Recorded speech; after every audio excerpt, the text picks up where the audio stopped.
Hi, so I apologise if I'm a bit far away, or you can't hear me or any properly, or you can't see me. I'm having to borrow one of my carers' digital cameras, which I have no idea how to work, and she's at work at the moment, so I'm hoping this comes out decent. So yeah, I'm Avery. Today is Thursday. This is week 2, which is awareness of our identities. I've got it written down. So yeah, awareness of our identities.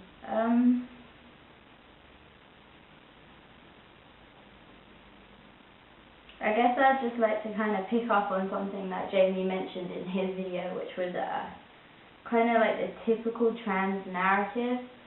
So I guess a typical kind of thing would be that kind of looking back on your childhood and saying, oh, like, there's so many pinpoints. How did I not realize when I was younger? Like, I only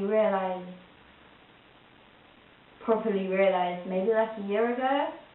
So it hasn't been a totally really long thing that's been there for ages. It's only kind of come around about quite recently. But yeah, typical trans narrative. So like stereotypical boy behaviours early on in childhood. So I'm STM, so it would be boy behaviours. I guess you would say I was quite masculine when I was younger, because when I was at primary school I loved doing all the things that the other boys did, like running around, sports, hanging out with the boys. I did hang out with the girls in my class, but I guess I felt more at home when I was hanging out with the boys, and luckily enough I went to a cool enough primary school where they kind of just went with that. Yeah, and I got to play on like the boys football team and stuff on occasion, so that was kind of cool. But then I got sent to an all-girls secondary school, which really wasn't fun. All-girls secondary school is not fun at the best of times, because from what I found and talking to other people, is that all-girls schools are really bitchy, and there's kind of like a more high percentage, I think, of bullying, which was basically what happened to me. I pretty much got bullied from year 7 to year 11 when I finally left. And it was an absolutely horrible experience, and one I really would not wish on anyone to have to go through, because it was really hard, and especially like with my kind of gender stuff, it made it even harder, because kind of as soon as I got there, I knew I was different. I knew that something wasn't quite right, but I never actually heard of what trans was. I never heard of transgender or trans man, trans woman. I think maybe the most I was exposed to it was obviously someone like transvestite, which kind of I feel it gets really distorted in wider society, and people don't understand what it is. So if maybe you get a trans woman who doesn't pass particularly well, people are like, oh, it's a transvestite, that kind of thing, and it's just, I guess it's just ignorance. But that's the most I was ever exposed to it. But there were occasions, not so much when I was in my younger years, but I guess coming up to like year 9, year 11, there were periods where I did say to my friends, I wish I was a boy, I'd feel so much happier if I was a boy, you know, I think my life would be better. And there were even occasions, like, there were some kids up the road from my school that we used to go and hang out with, because my friend lived there. So we used to hang out with them, and they were boys, and there were comments, like, because I liked one of the boys, and he was kind of like, oh no, well, I don't think so, because I don't even think you're a girl, I swear you're a boy, you know, you need to kind of pull your, I think he said something like, you need to pull your trousers down and show us because I don't believe that you're a girl. And I was kind of like, whoa, okay. And at the time I was just like, oh, you're just a dick because I'm not feminine like all the other girls. And I kind of just dealt with that. I was like, whatever. At the time it didn't affect me. Now I'm kind of like, whoa, that's a fucked up comment. But at the time it was like, it was just kind of whatever. Then I went to college, and things kind of got a bit better because I could dress in my own clothes. And I didn't cut my hair till my second year. So my first year I kind of had like hair quite long. That is in most of my pictures on Facebook. And when I wore my boys' clothes, I loved the fact that when I got into class, people were like, oh shit, was that you, like walking into college? I didn't recognize you, I thought you was a boy. And I was like, yeah, and it kind of really made me happy. And at the time I was just like, what? And it just, yeah, it was kind of cool. Yeah, and early on when I first joined QIA is the Queers Network, which is like an online forum space for young LGBTQ people 13 to 25. I joined March 2009, and that was kind of my first experience of trans people at all. I was like 17. I'm like, 17. And I turned up and there were like quite a few trans people there, and I was like, whoa, hang on a minute. This is possible? No one ever told me this was possible.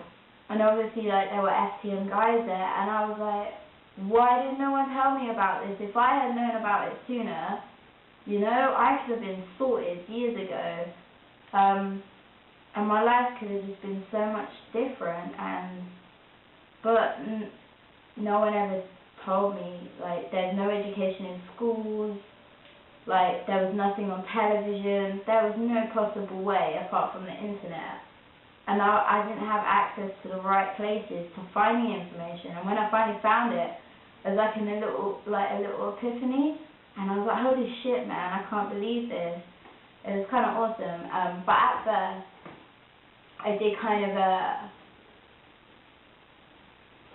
identify more as genderqueer, and kind of as time has gone on, I've become more comfortable in my male identity. I think at one point I was very genderqueer, my gender was very fluid, and sometimes I kind of abused it and leant back on it because I was scared. Because I was scared if I turned around and said to people, I'm a boy, they would be like, what the fuck, get away from me. And my family would abandon me, I might make a mistake, I could go on hormones and then I'll regret it, and I was just really scared that I'd make the wrong decision. But even at that point, I used to talk to someone else on QAM who's kind of genderqueer, and I was like, whatever I want to do, I know when I get older I want to have chest surgery because I want to have a flat chest. And I guess it kind of evolved from there, and then I found out, you know, I did a lot of research into hormones, and I have a lot of support, a lot of support around that. And I think it's cool. Like, don't take this the wrong way, because I'm not like having a stab at anyone, but I feel for me it was the best choice I could have made to wait. Like, it was hard, don't get me wrong, it was so hard just waiting and trying to make my decision. Because there was a point where I was like, I need hormones now, I need them now, I can't wait any longer.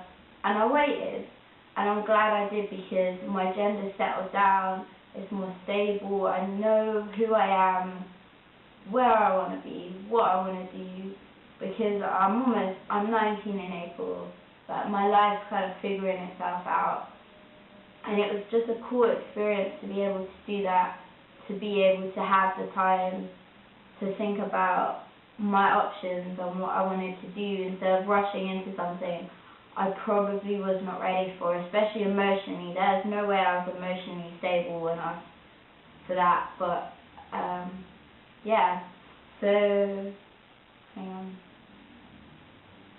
So So yeah, that's kind of when I became aware of trans people, when I joined the Queer Youth Network, and I finally met some other people like myself. Yeah, I guess that's just kind of how I became aware of it.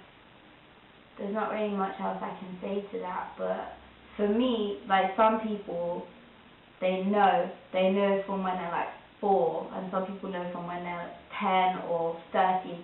Everyone finds out, everyone becomes aware at different stages, and just because you become aware of the fact that there are trans people out there, it doesn't necessarily mean you will figure it out within yourself, because it took me like a year, half a year, to kind of, you know, work out what it meant to me, how it related to me, and I kind of look back now and I really enjoyed that. I had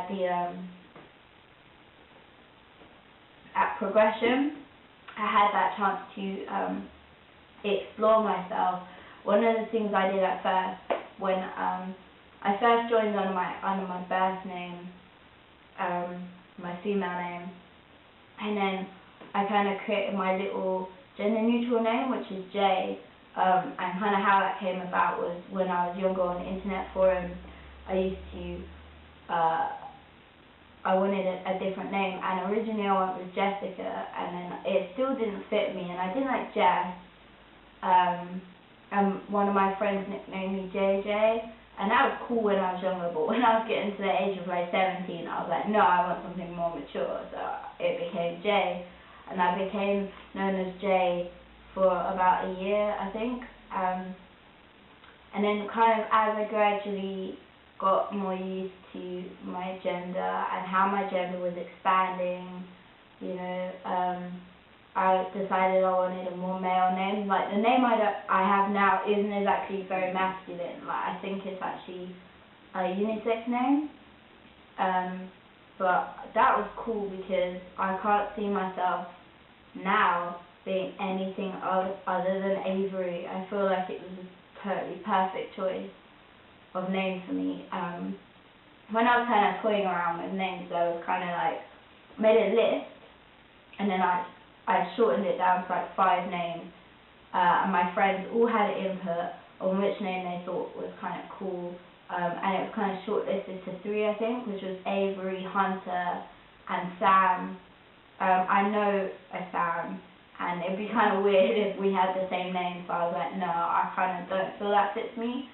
So then it was between Hunter and Avery just kind of fit. Like, sometimes I go, you know, like, Hunter would have been a really cool name, but Avery, that's what it is. It's Avery, it fits me, I like it.